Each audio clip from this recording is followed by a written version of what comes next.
What's going on, everybody?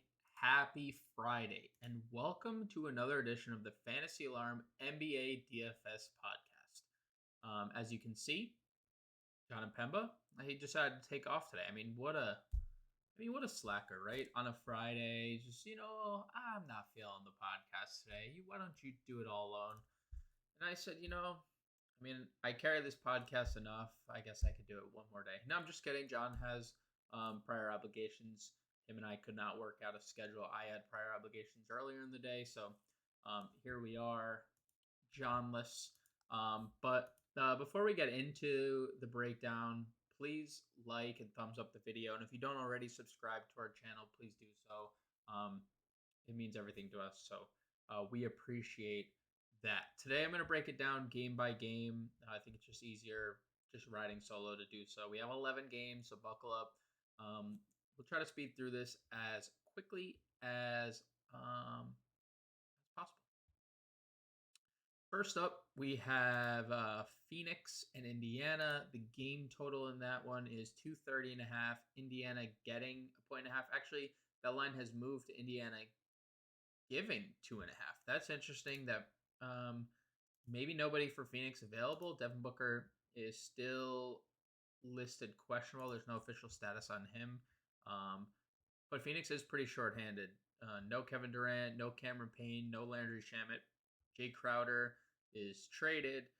TJ Warren, I guess, could theoretically make his debut. There's no official word there, but Dario Saric they traded as well. No word on if Darius Bazley is going to be available for Phoenix. So it looks like everybody, it could be the same thing as it was on Friday night for Phoenix, sans Devin Booker. So now it might include Devin Booker, and that just makes everyone kind of look worse. I don't think you can get Devin Booker at 97. I know it's a great matchup, but he only played 26 minutes in his return. So even if that bumped up to 30, we're almost paying 10K for Booker. No thanks. Ayton is fine. Chris Paul is fine. And then if Devin Booker's back, all these secondary plays are just not as appealing. I think if they are out, it's interesting. Or if Devin Booker's out, it's interesting. You can go back to Josh Okogie. You can go back to Ish Wainwright. Damian Lee would be fine. Torrey Craig in tournaments. But if Devin Booker's in, I don't think you can really get to anything. On the Indiana side, we have Tyrese Halliburton at the top. 9,400 is okay. I don't think we're mad if we get to Tyrese Halliburton. I also don't think we care if we don't get to Tyrese Halliburton. He hasn't looked great since returning. He had 52 fantasy points in his initial return. 35, 37, 33 fantasy points in 3 straight games. Not really going to cut it there. So Halliburton is fine. For the rest of the team, I just don't see myself getting to many pieces of this game. Miles Turner, I think, is okay. He's been quite good, 40-plus fantasy points in 4 straight games. That's including 4 double-doubles in each of those games. He's averaged 45 fantasy points, so not exactly a spot I would not use Miles Turner in. He has already a big game against Phoenix on his ledger.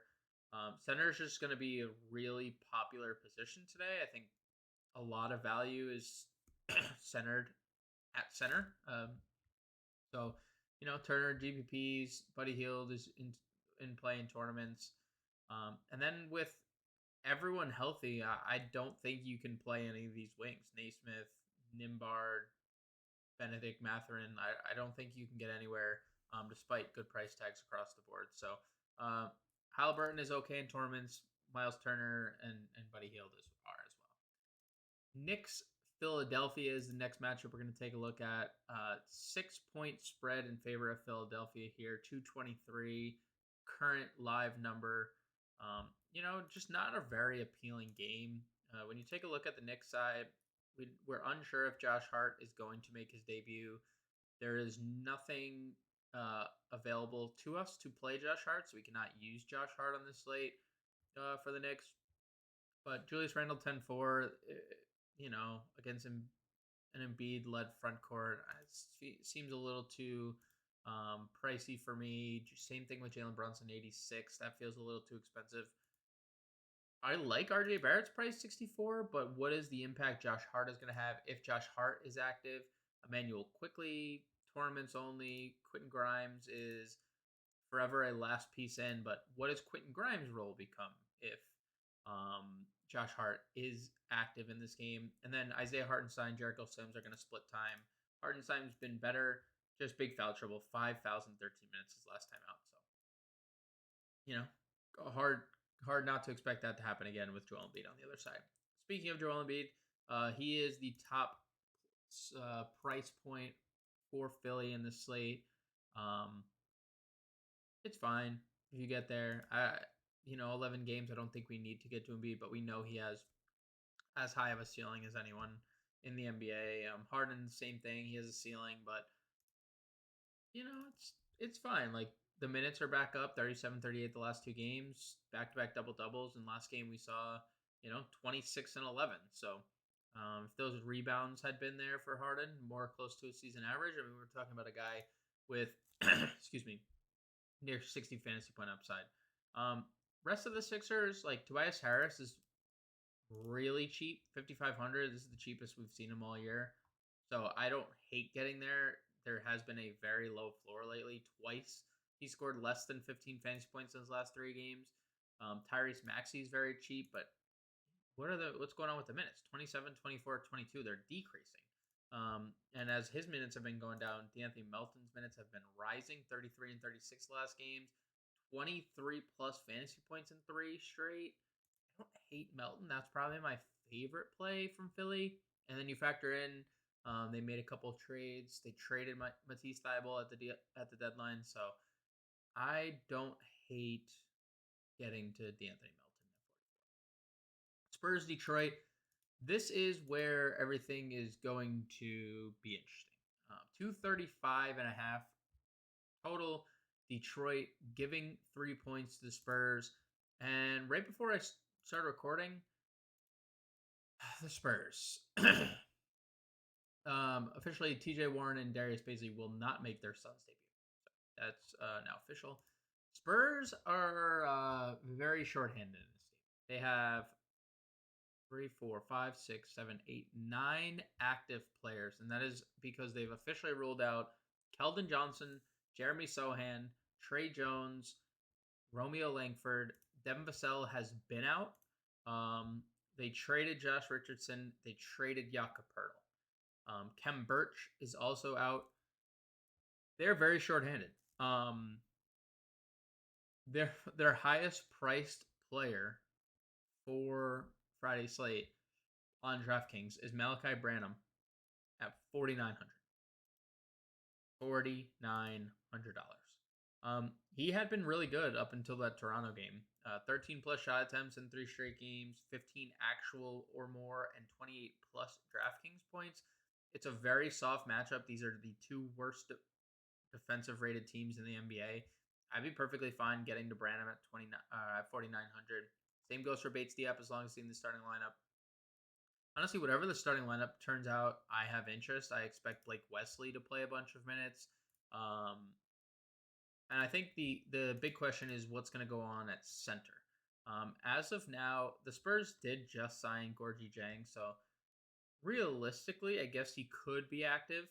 But as it stands right now, the only 2 center options Popovich has is Zach Collins and Isaiah Roby.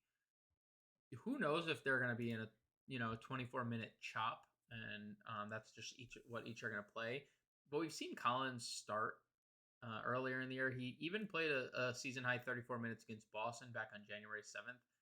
He's hit 28 minutes 3-4 times this year. So Collins can get extended to 30 minutes. He's a very good fantasy point per minute guy. If he's in the starting lineup, I'd be hard-pressed not to have a lot of interest considering how soft Detroit's front court defense has been. So Zach Collins stands to be one of the better values of the slate. And then, Roby, if he started, he'd be fine. He's min salary and has better position eligibility than Collins. He has power forward center. I mean, it's just that makes things more flexible, especially when we get to the next game. There's some interesting center value there. But McDermott, Stanley Johnson, they're in play. Dominic Barlow, he's in play at lower end of the spectrum, but he's in play. And Blake Wesley, he's going to be in play. He's been a bucket in the G League, 20 points per game in 10 outings. So expect all these guys to be on our radar. When it comes to Detroit, they made a trade at the deadline yesterday in a 3-team swap. They received James Wiseman and traded Sadiq Bey to the Pistons. So no more Sadiq Bey that we have to worry about potentially entering and not entering the starting lineup before lock. They announced Wiseman the starter, and I don't believe he's going to play here, but it's soon it makes you wonder what they're going to do because they have a million members in the front court. Is Jalen Duren going to go to the bench? Is Beef Stew going to go to the bench? All we know is Wiseman is going to start when he arrives. But let's assume he's not going to play here just because the trade happened yesterday. A lot of things to like about Detroit here. Bojan Bogdanovic is clearly, now that he stayed and wasn't dealt, he is likely going to continue to lead them in scoring throughout the year, averaging 21 actual, 31 fantasy points, 6,300. This is cheapest we've seen him in, since the beginning of January. So I like the price point. I think Jaden Ivey's price point looks really good at 53. The minutes, somewhere between 25 and 30 typically. Decent ceiling, especially against a beat-up Spurs team. Jalen Duren, if he's starting, maybe his final game as a starter, as long as Wiseman is healthy, he looks pretty good at 5K. Killian Hayes looks good at 47. Re-enter the starting lineup over Alec Burks. 32 and 29 minutes the last two games. 40 and 24 fantasy points. So I get to Killian Hayes. Alec Burks kind of falling by the wayside. Hamidou Diallo, GPPs. And that's it. So this was the game I was alluding to where there's center value. And that's Charlotte and Boston. Boston, as it stands, 11-point favorites. It opened at 10. That has moved a bit since Jason Tatum has officially been ruled in, or deemed probable. I shouldn't say he's ruled in, but deemed probable. 226 total, dropped 3 points from open Charlotte side of things. So Charlotte made a splash. They actually traded out not only Mason Plumlee, but they also traded out Jalen McDaniels. Both guys are out. So that opens up, it's Mark Williams season. Mark Williams has been a fantasy point per minute freak all year long. On the year, averaging 13.6 minutes per game, 17 fantasy points per game. He is a freak of nature when it comes to fantasy production. And the problem with him is he's been buried as the second, sometimes even third center because Nick Richards is there as well. So who knows what they're going to do? Whoever the starter is, Mark Williams is $3,200. Nick Richards is $3,000. Mark Williams is going to be extremely popular. I wouldn't hate taking a shot on Nick Richards in tournaments. He's also been a pretty good fantasy point per minute producer. Not the best spot against Boston, but we don't need them to go for 50. They're $3,200 and $3,000. Mark Williams, give him 24 minutes, but who knows what can happen. So love the centers. They're definitely the priorities. And honestly, the only plays I'm really interested in, like LaMelo Ball, tournaments, 10.2 is pretty pricey. Rozier, we know, is fine in tournaments. I like the minutes for Gordon Hayward, 35 and 31 the last two games. I like the trade of McDaniels, but that's the extent of it. He hasn't really been productive from a fantasy perspective. So over to the Boston side, with Jason Tatum probable, he's priced appropriately. There's no Jaylen Brown. So no Jaylen Brown and Marcus Smart, I should say. So you can get to Tatum and that's fine. I just don't know if he's the number one priority in terms of spend ups. Brogdon looked better when Tatum was questionable than he does now. He should play a solid amount of minutes. He played 35 minutes in that Philly game, 29 fantasy points, still 6,300. I think that's a little too expensive. But he should play 30 minutes with Jaylen Brown out. Derek White has been the better of the two. He just has, and he's playing legit minutes. We're talking about a guy who's played 32 minutes in 32 or more minutes in 5 straight games. double-figure shot attempts in 4 straight, 19 or more actual points in 3 straight, and 36 plus fantasy points in 3 or 4. So he's been a very productive player. I'm okay getting Derek White. I'm okay getting to Robert Williams. It's not as easy of a matchup as it was in Mason Plumlee, but Mark Williams and Nick Richards, they hang around the rim, and that's good for Rob Williams as well. And that's it for me for Boston. Utah, Toronto. We have a 230 live total. Toronto giving 7 points to the Utah Jazz.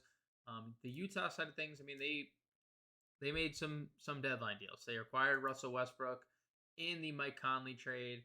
It is likely that Westbrook is going to be bought out. That is not anything that has been official. So he might not ever wear a Utah Jazz uniform, but as of now, he is a part of the team. He will not be playing on Friday. But without Mike Conley and without Westbrook on the floor, Jordan Clarkson listed questionable. He has a non-COVID illness. Collin Sexton is going to be one of the most popular plays of the slate, and for good reason. He's only 4K. He played 30 minutes in that game against Minnesota. 37 fantasy points, 22 points, 5 rebounds, 5 assists. I mean, he has been a fantasy point per minute guy his whole career. He is a high volume shooter. It's what he was in Cleveland. He's coming back from the ACL tears, so it's taken him a little bit to get his footing, but we've seen at times this year he's been very productive. Collin Sexton's gonna be very popular. And he's a good fantasy point per minute guy, so he's my favorite play from Utah by far. I think Lauri Markkanen's a little too expensive. Clarkson is okay if he is active, but he is listed questionable. Walker Kessler's in tournaments. Kelly Olynyk, who they should have traded and they didn't, he's fine for tournaments. Talon Horton-Tucker is going to get some ownership here. Who knows what they're going to do with Talon Horton-Tucker. They traded 3 guys that, in Malik Beasley, Jared Vanderbilt, and Conley, that directly affects Horton-Tucker's time on the floor. Could be something. We'll have to see the ownership though, because if he's highly rostered come roster lock, you can find better value for guaranteed minutes. I mean, Horton-Tucker's minutes have been anything but guaranteed this year, so he's in play. Just be wary about that. Toronto side of things, we do not know.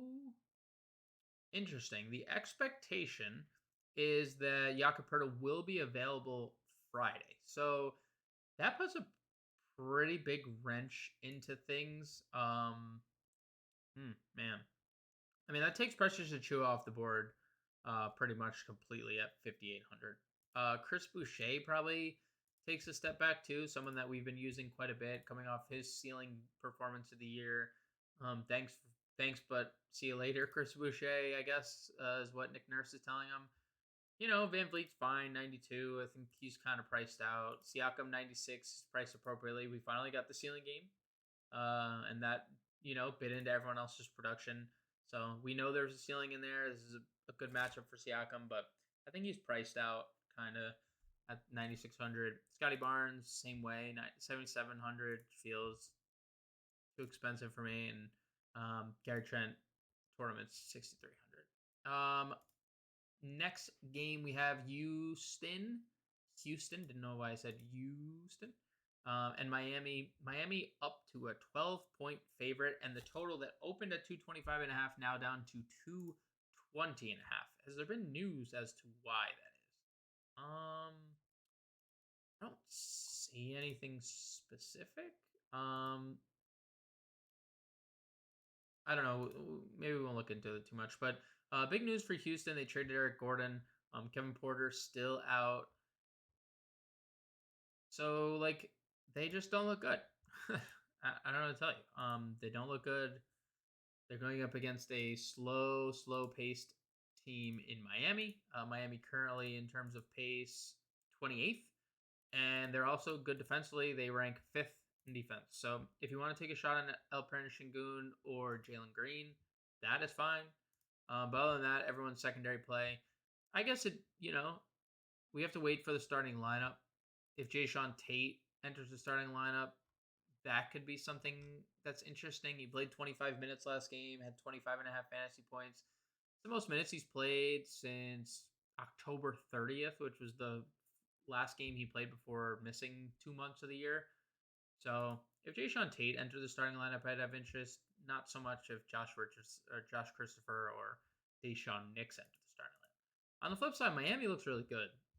The only thing is, does this game stay competitive enough? 12 and a half point spread is not encouraging. But everywhere you look, it's a plus matchup. I mean, Bam coming off 55 fantasy points in his maybe best offensive performance, at least scoring the basketball. Jimmy Butler played 35 minutes and had 43 fantasy points. Tyler Hero, 4 for 14, not great. But man, the minutes, the guy just doesn't get taken off the floor. 40 minutes last game, 38, 40, 38. Those are his last 4 games. Two of those games he's got over 40 fantasy points, 2 of them under 30. So I think he profiles fine in GPPs. Caleb Martin is interesting. He's had back-to-back really good games. He's like starting one of their forward spots every night, 30 plus minutes with Oladipo and with Lowry out, and that's going to continue to be the case, as well as Duncan Robinson, Nikola Jovic, and Omer Yurtseven. Caleb Martin is fine. No one's going to play him like they haven't, and he's been pretty consistent. And then Gabe Vincent looks like a good value. I mean, 28 fantasy points in 37 minutes. The minutes have been tremendous. He's starting, playing a bunch of minutes. Hard not to like Gabe Vincent as well. Minnesota, Memphis. I'm unsure how to talk about Minnesota today, at least at this point, because what we have is Karl-Anthony Towns is still out, but we don't know the status of Rudy Gobert, Mike Conley, Kyle Anderson, Nickeil Alexander-Walker. And I don't think Alexander Walker fits really much into this equation. But Conley, Gobert, and Kyle Anderson sure do. If Gobert plays, like 6,700 is a good price tag for him. I've been saying that for quite a bit. And he's in, he's out, he's in, he's out. It's a good price. He should play 30 minutes. He's a 7K plus player. Conley, I like the fit in Minnesota. I don't like the price at 59 making his debut. But if he's out, they gave Jalen Noel the start and played him all the minutes, 29, and they won by a lot. And he broke the slate, 30 actual, 51 fantasy points. He's still 3,800. I'd be hard pressed not to get the Jalen Noel if Mike Conley's ultimately ruled out.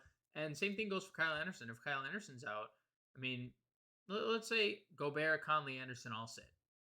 Going back to the well with Naz Reid, I know he's been so largely disappointing, and my lineups can attest to that. But he's back in play. He just needs to stay out of foul trouble. He's a monster fantasy producer when he's out of foul trouble. Jalen Noel, 3,800, looks good. Torian Prince at 3,500 is poised to maybe approach 30 minutes here. Has done so in 2 of the last 3 games. So there's a lot of things to like about Minnesota, but I just don't know we just don't know who's in and who's out. So, and Anthony Edwards, who recently was nominated for the All-Star game, or got into the All-Star game, I should say. Good for Edwards, and he'd look moderately better if all those guys are out as well. On the Memphis side, so Steven Adams is out. Danny Green, they have traded away. They acquired Luke Kennard from the Clippers. So a little wing depth is out, but John Moran at 10-6 looks fine. He's been playing more minutes, as we've talked about a couple times.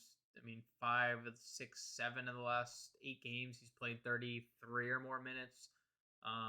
And we've seen some very high ceilings out of Ja.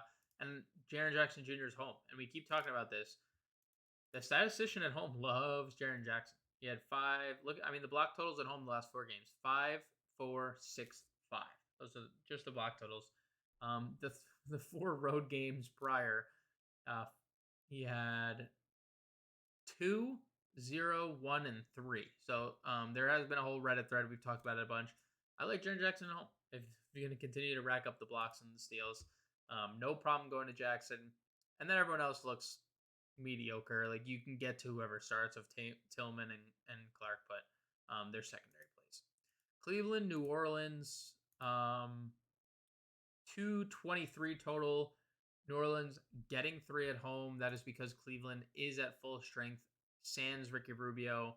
They didn't make any deals at the deadline, so they're going to run with their regular rotation. And those are the only guys I want. I want Donovan Mitchell if I'm playing anyone in this game, Garland, Mobley, Allen. Very straightforward. Take a dart on Okoro. He's been better from a fantasy production side. Just know he's a very low floor because he takes 4 to 5 shots a game. From New Orleans, Zion is out. Dyson Daniels is out.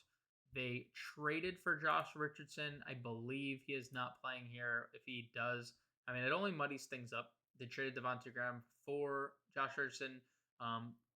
But, like, they already have a lot of wings. Trey Murphy, Herb Jones, Najee Marshall.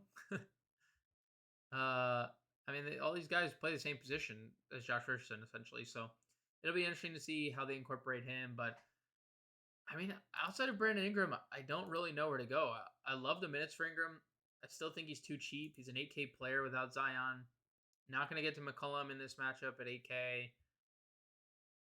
There's just really nothing. Even when Valanciunas has a good game, they don't play him more than 26 minutes. So I think it's Brandon Ingram for me. Only Dallas-Sacramento is an interesting game because we're getting a lot of Luka Doncic conflicting reports. Sacramento were 2.5 point favorites. They are now +1 on the live number, or were +1. Now it's back to -3.5, and that is because the Dallas Mavericks said Luka Doncic was going to play, and then about an hour later, Luka Doncic said he's unlikely to play. So things are happening in Dallas. So expect no Luka, no Maxi Kleber still, no Davis Bertans.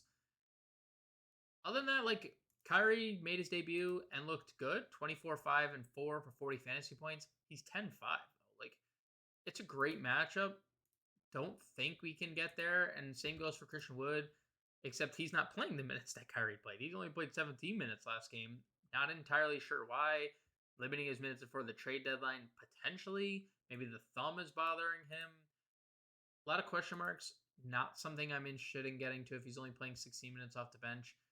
And then nothing else, like, really looks good. Jaden Hardy went back to just 12 minutes. Reggie Bullock, yes. I'm so proud of Reggie Bullock for making every shot. But, like, how often can we... I mean, the 3 games prior to this last 2-game stretch, he took 13 shots last game. From January 30th to February 4th, he took 11 shots, 12 shots. So, I mean, what version of Reggie Bullock do we want? Same thing with Josh Green. He's been better playing a bunch of minutes, but with Kyrie there, the usage rate is nosediving. And then Sacramento, very, very simple to talk about. You can play Sabonis. That's okay. I don't love the price tag at all, but, like, you can get there. Same for De'Aaron Fox. Like, he's been really good. He's had a couple of these stretches this year. 51 fantasy points per game over his last 4, coming off 58 in his last game. This is just a different matchup. Dallas plays a lot slower, better defensively than Houston, and from Sacramento, rather. So you can get to Fox, that's fine. And then I think Malik Monk, Kevin Huerter, Keegan Murray, they're all tournament plays. If I were to play one of them, it would be Malik Monk. OKC Portland, this game checks out with the slate high, 240 total. And Portland is giving the Thunder 3 points on the road. The Thunder, fresh off a trade of Mike Muscala, have everyone listed questionable. They also traded Darius Bazley too. Everyone listed questionable. Lou Dort is questionable. Jeremiah Robinson Earl is in the G League. He could be called up at any time. Omayuri is listed questionable. So for the Thunder, it's pretty easy. I think it's SGA if you want to get there, but 10-8 feels expensive. Josh Giddey 8K feels expensive. Good matchup for both. Jalen Williams 5,500 last piece in. Like, we saw that there's a ceiling, 50 fantasy points, but aided by 6 steals. You can get there as a last piece. If Kendrick starts, he's interesting. I think the only other really interesting piece would be what they're going to do with Jalen Williams, the center, because he started and played 30 minutes last game, and Mike Muscala was still on the roster.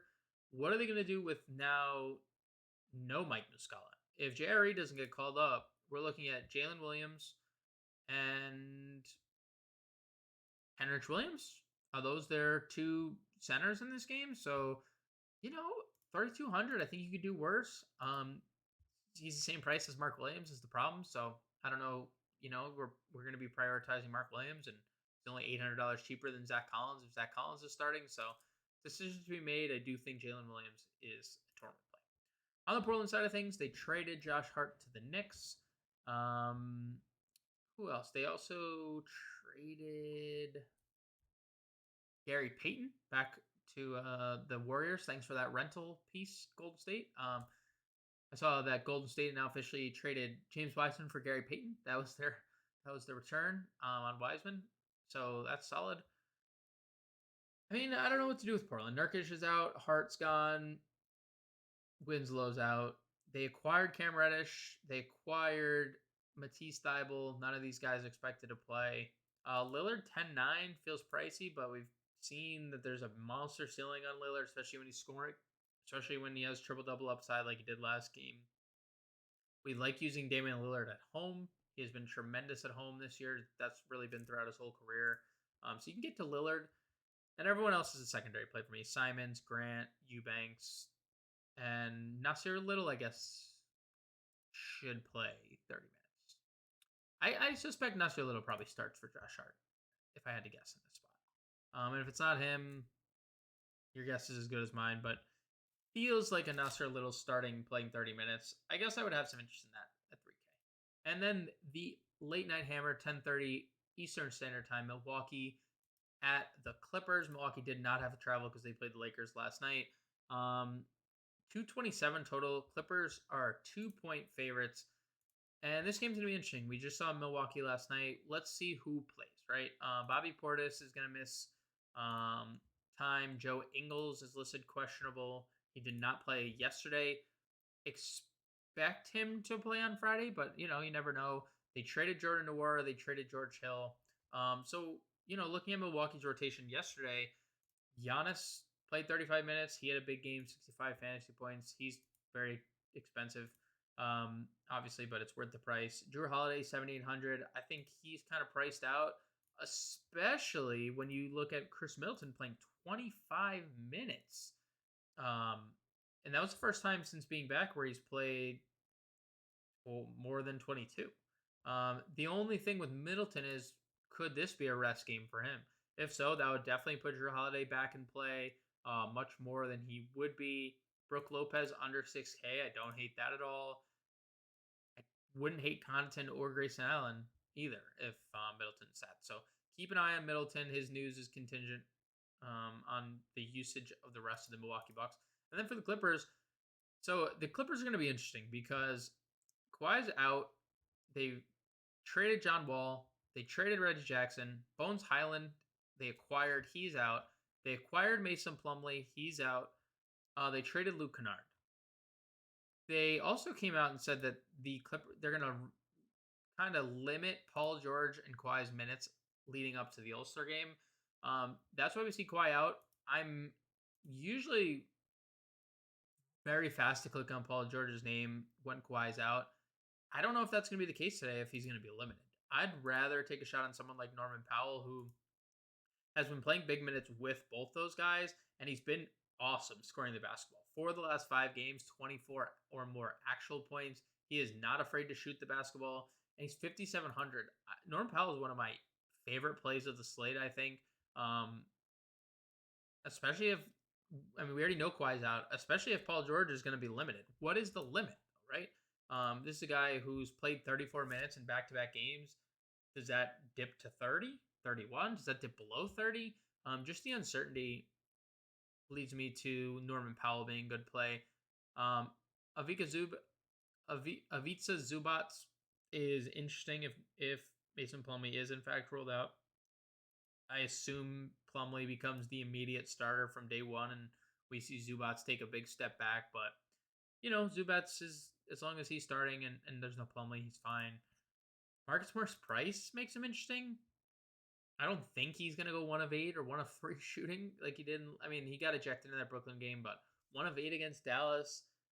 Don't think he'd do that. 4,300 is a really good price, and Terrence Mann, I kind of like. He's been playing a little bit more. Just traded Reggie Jackson. Just traded John Wall. Just traded Luke Kennard. No Kawhi Leonard. You gotta think Terrence Mann's gonna play a bunch of minutes here. So I like Terrence Mann 4K. He's been far more productive lately. Double-digit points in 3 straight games.